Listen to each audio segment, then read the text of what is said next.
As the first primaries are next month, I will be making videos discussing the top 4 candidates, 3 of whom I will not be voting for in the primary unless my choice is dropped out by April, but also why I will also vote for these people in the general, because they are still way better than Trump. This week we have Mayor Pete, former mayor of South Bend, Indiana. Here are the top 10 reasons I will not be voting for Pete Buttigieg in the primary, but will happily vote for him in the general. Number 10, he has constantly padded his resume. While running for treasurer in 2012, Pete claimed his work with McKinsey using finance was involved with helping stabilize nations, claimed he worked on Fortune 500 companies, and he claimed to have made multi-billion-dollar decisions using his work in economics.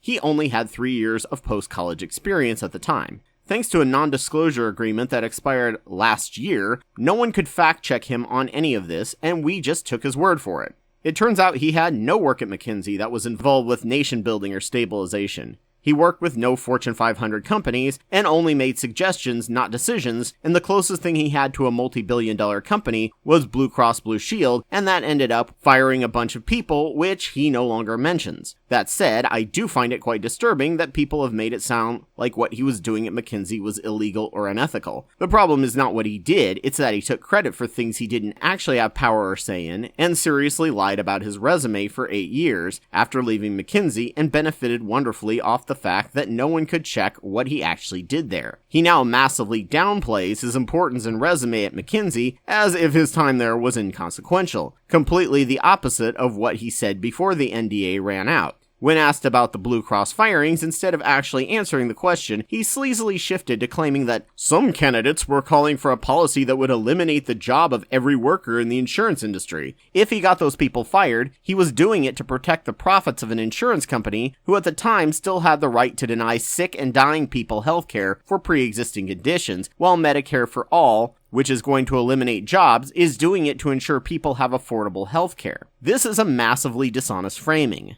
Fining and regulating tobacco and coal companies that were killing people also eliminated jobs. He was on a team that pushed for the post office to get privatized, and he claimed he never took a consulting job that he had an ethical issue with. McKinsey at the time was listed as having an incredibly toxic environment of corruption and misogyny. They also had their fingers in every segment of the financial world that is dirty, including all the players in the 2008 financial collapse and Enron. I understand what it's like to take and work an ethically dirty job early in my career out of desperation or to gain experience, and had he said something like that, it would have been way more honest and real than him to say he saw nothing wrong with the company. That means he views it as normal and ethical, or was just oblivious to how much of a toxic environment the company had at the time, which isn't reassuring either. That said, if he wins the primary, I will still vote for Pete because at least he probably did a decent job at McKinsey and got the job mostly on his own merit, as opposed to Trump, who got everything from his daddy, who ran everything so badly his daddy had to bail him out multiple times. It's estimated that he would have been worth around $8 billion if he had just sat on his inheritance, but is now considered less than $1 billion and didn't start making money until he started lending his name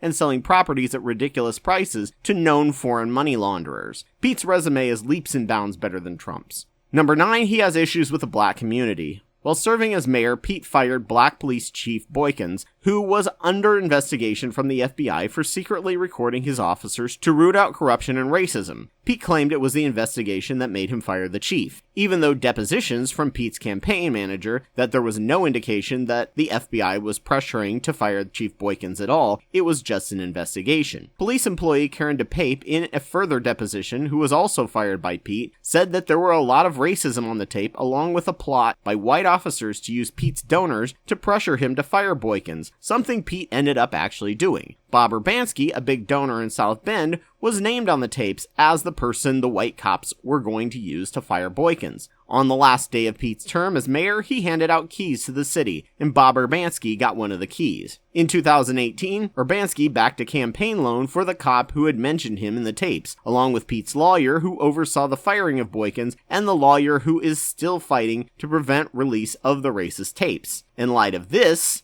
as a way to reach out to the black community and repair relations, Pete has put forth a Douglas plan, and in emails the campaign sent out, they listed 400 members of the black community they claimed to support it. Many of the key people they highlighted didn't actually support the plan. From the sounds of it, they asked members of the black community about the plan. The members said they were supporting another candidate, but they said that they could consider the plan further down the line if Pete were to win, and the campaign just listed them as being for it and by proxy endorsing Pete. Pete's response? The campaign is looking into it, and everyone was sent an email to thank them for endorsing the plan and had the option to opt out of the endorsement by 4 p.m. Eastern Standard Time the day it was sent to them. The letter started out with, "Good afternoon." That's like Facebook level shit there, except they didn't sign agreements or get anything out of it. That said, I will happily vote for Pete to kick out Trump because he has not actively been racist like Trump was with the Central Park Five and preventing black people from living in his properties. Pete has no active racism, but may not stand up for them when it's politically disadvantageous. Number 8. For a history major, he's really bad at history. He claims in speeches that founders all thought slavery was good, then praised them in their infinite wisdom for making the Constitution changeable. This is pure warm and fuzzy for a conservative mind who treats all the founding fathers as saints even though everyone at the time viewed slavery as an ill that needed to go away. They just rationalize why it couldn't be done yet, including Thomas Jefferson. Franklin himself became a strong abolitionist in his later years around the time that he was helping to draft the Constitution. Any history major worth his salt should know that. He either is not worth his salt as an undergrad or was pandering to a crowd. He also claimed Obama in response to the term Wall Street Pete that they said the same thing about Obama, and he freely gave Warren power over the CFPB, even though it was pretty much a contentious relationship, which gave her little say over it, calling her just the cheerleader of the agency, and the agency itself had little teeth. Obamacare had input mostly from Wall Street Pharma and insurance companies, with only a little bit from actual doctors. For a history major, history is something he seems to be rather bad at. That said, I will still happily vote for Pete if he wins. He actually knows stuff about history and world affairs. Trump will talk about stuff from history he just learned and claim, most people don't know this, when the majority of people actually know it. Pete knows stuff and can actually speak intelligently and was a Rhodes Scholar, something Mr. Covfefe could never hope to become unless he bribed the board for it, and God knows he'd probably try. Number 7, he's very shifty and hypocritical about donations. Pete's very inconsistent on small donor versus big donor funding. In one room, he claimed that we can't win by way of pocket change talking about small donors, but then said he was a grassroots movement, even though more than 50% of his money comes from big donors from pharma, banking, and the tech world. He tried to lower his average donation per person to pad his numbers by emailing his supporters to try and outcompete each other by donating the least possible. The wine cave people were talking about was owned by a couple in finance, and the woman got an ambassadorship in the past because she was a bundler, indicating that that's the kind of thing they're expecting, sweet deals for bundling. Pete was recently asked if taking money out of politics involved not taking money from billionaires and closed-door fundraising. He just said no and walked away. When asked about opening up his closed-door fundraisers he's been attending, he said he's open to the idea, but also says that he doesn't have a timeline as to when he will have that discussion. He also refused to give examples of his considerations and walked away. His response the next day when asked was to say, "The house is on fire and we need to talk about Donald Trump." When asked what was holding him back, he gave a ridiculously corporate-style answer with no substance, essentially saying, "We want to make sure we're doing it the right way, and the team is working on it." Once again, I'll still vote for Pete over Trump in a heartbeat. Pete may hide details and obfuscate, but Trump has more lies on record than any politician in existence. Number 6, he likes big corporations. Next to Biden and maybe Klobuchar, Pete has taken more of his money from big rich donors than any of the candidates. I judge no one for taking money from big donors in local or statewide jobs, thanks to Citizens United. Without big donors, it's impossible for down-ticket people to compete with super PAC money, and we must fix that. I also judge no one for doing fundraisers for down-ticket candidates with super rich people. It's actually good as it helps down-ticket candidates win, something we need sorely. It's why when people are calling Warren a hypocrite for calling out Pete for his wine cave because she's done them herself, she is doing them for other candidates so they can win down ticket, not for herself. They have a tiny pool of people, and small donors alone won't elect them. However, if you're running for president, your base is the entire nation. If you can't run your entire campaign on small donations, you don't have a grassroots movement. You have a corporate one, and you probably shouldn't be running to begin with. It means you are artificially propped up by the rich. And while Bernie and Warren did come in from their Senate races with a sizable war chest from big donors, they stopped when they reached the presidential election. They had also built a nationwide brand already. Pete hadn't built any brand really and claimed, "Of the people on stage, I'm the only one here who isn't a millionaire," even though Bernie wasn't before he ran in 2016 and his books sold well. Neither he nor Bernie were hurting for money either when they first started. And if he had worked on building his brand earlier, and had he taken his time like the other candidates and worked on his brand and got practice in politics at a higher level, he actually could have been a real grassroots politician. He has potentially 40 more years he could run for president, but decided that the time to do so was now, without building a brand for himself. Therefore, because America needed him so much, and he wasn't a millionaire, he just had to cozy up to the super rich. Warren didn't run in 2016 specifically because she didn't feel she had enough experience in the higher levels of office, even though she had 35 years experience at the top of her field and the highest paying non-dean professor at Harvard, because she knew her limits. It's the thing Klobuchar brought up, that compared to all the men on stage when it comes to pure resume, she and Warren are at the top of their fields, while the men are relatively mediocre in competence. Women, of course, assume they're never good enough, so they will pass up opportunities they could take that a man will jump at, even if they aren't actually qualified at all. If Pete relies on rich donors for his campaign, it means that while he's now popular, much of that popularity is artificial and propped up by the rich. That said, Trump just used saying the most horrible, insane, and cruel things to get the media to hyperinflate his coverage over the other candidates, and relied on Russian influence operations to get elected, and has paid Russia back in kind generously. So in spite of this point, I will still happily vote for Pete in the general.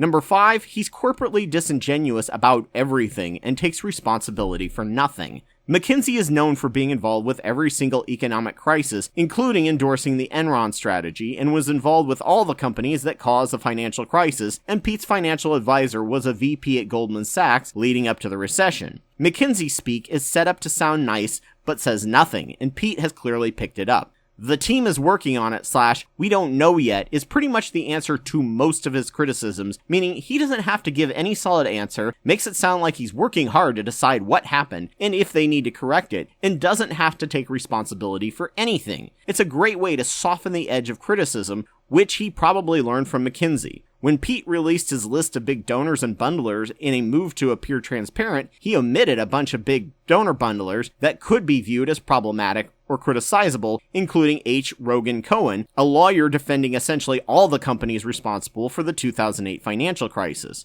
Pete sees lying as a very viable way to winning. While Pete uses his staff as a way to avoid answering questions, Trump believes everything he does is 100% genius, and it's his staff that's ruining it, and will bully and verbally abuse and throw them under the bus if his genius plan failed. Number 4, he has links to Big Pharma and uses their talking points. While some people say it's a lie to say that Pete was for Medicare for all and then changed his mind, he said quite clearly in 2018 that healthcare is a human right. In America, human rights aren't something you actually have to pay for. Then he switched to using Medicare for all who want it, as if it was a fresh new idea. This is a talking point straight out of insurance companies. This includes a line used to deflect criticism about his work at McKinsey, where thousands of workers got laid off from Blue Cross Blue Shield, by saying that Warren and Bernie want to eliminate the job of every single American working in every single insurance company in the country. This is fed straight out of corporate insurance propaganda. It's also ridiculously disingenuous because there is a huge difference between corporations firing people to give stockholders more profit and the government essentially phasing needless middlemen job with stockholder profits to save taxpayers billions. Quote, "In my old job in the industry, I used to play the jobs card too, and I call it that because every time reform is proposed that insurance companies don't like, they say, 'Oh, they'll have to lay more people off,'" said Wendell Potter, who spent 20 years in the health insurance industry, telling Hill TV, referring to Pete's claim. It's called playing the jobs card, and he's doing that. In response, Buttigieg's campaign spokesman, Steve Savett, pushed back against Potter's remarks, saying that his claim that Buttigieg is parroting industry talking points doesn't hold up. Pete's Medicare for All Who Wants It plan would make some of the boldest, most progressive changes to our healthcare system in decades in order to achieve universal coverage for all Americans, Savett said in a statement. It has also been attacked by the health insurance industry because it would create competition and force insurers to lower costs and improve care and lose customers. The health insurance company knows they're on an unsustainable course, and something is going to have to change when a Democrat gets in power. So of course they will attack the plan least damaging to them as well to make it look like Pete is standing up to them. I love how often the self-aggrandizing word bold is used by Pete's team. I personally think that unless we can pass some very strong minimum wage, education, and safety net reforms, it should take insurance companies around 10 years to be phased out, but convert them into nonprofit at the 5-year mark before they become eliminated to allow for attrition instead of killing the companies quickly, like Sanders wants, as it would actually hurt people's jobs. That said, if Warren's codetermination laws got passed, people would all have a say in their company's decisions instead of profits being the only goal. Pete is owned by the insurance companies and has some of the most money from them. That said, Pete will at least moderately improve their healthcare industry, unlike Trump, who has done everything possible to strip it and kill what modest protections we had from the ACA and break it up. Pete will protect the ACA and make it slightly better at least. We may even get a functioning public option, which is far and away light years better than we currently have. Number 3, for him it's not about honesty or transparency, it's about winning. During the debate for the campaign to become chair of the DNC in 2016, he repeatedly claimed to be at the Women's March as if that set him apart, indicating that the other candidates for the DNC were doing self-interested stuff, like being at big donor fundraisers or they didn't care. A woman who was running against him confronted him and asked, why was he being disingenuous? His response was quoted as saying, "This is a competition. I will say anything I need to win." He said we shouldn't make public college free for millionaires' kids, even though we make public education free for their kids at lower levels. However, his plan is incredibly vague and only pays for kids of families making less than $100,000, which doesn't help a kid if both parents in lower middle class jobs, especially if the parents are also loaded with student debt. If it's something he appears to have to take a stand for, it's all calculated to mislead or obfuscate and never blatantly honest. Trump, on the other hand, will say literally anything to win and will throw a fit if he loses anything, never take the blame for anything, and literally believes in nothing but winning, even if what he is saying is completely morally bankrupt and destructive. Pete has at least a cool level head. Trump is pure reactionary with zero planning.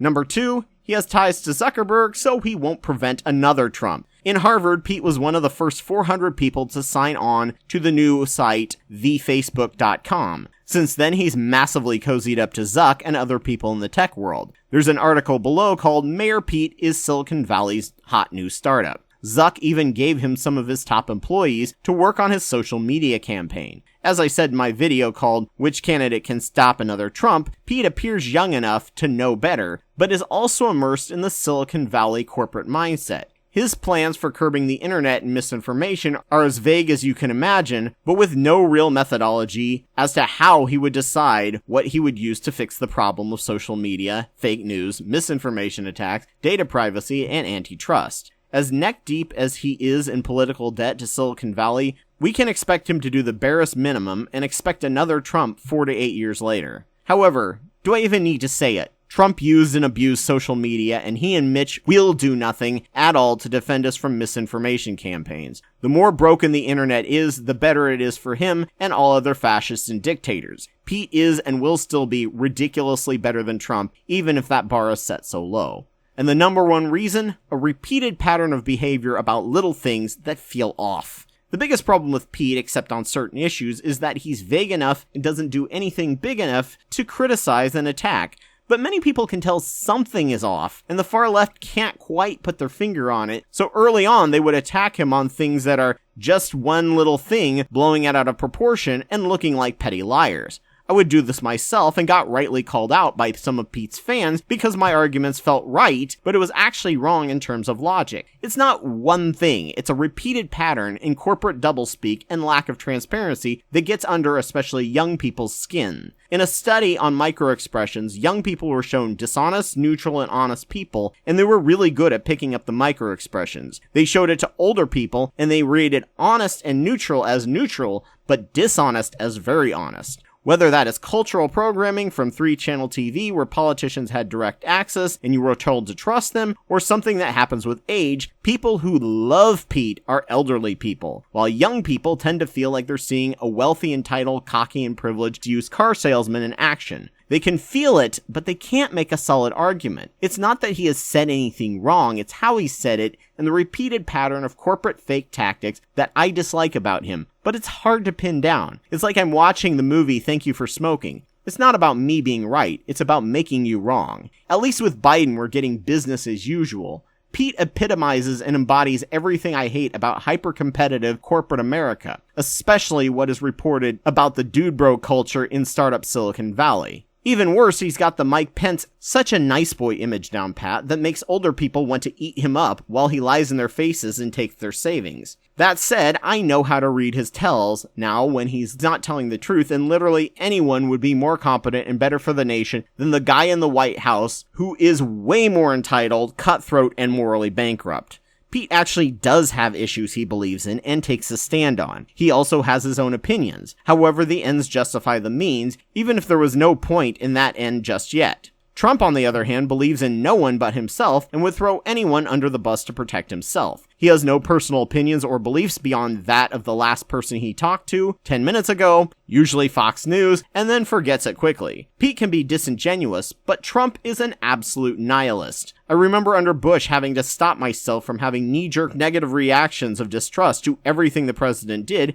because sometimes he did the occasional good thing for good reasons. Pete will be far way better than Bush. With Trump, I gave up long time ago, and every single remotely good cloud he does comes with a toxic lining, proving himself yet again to be a self-centered dumpster fire of a human being.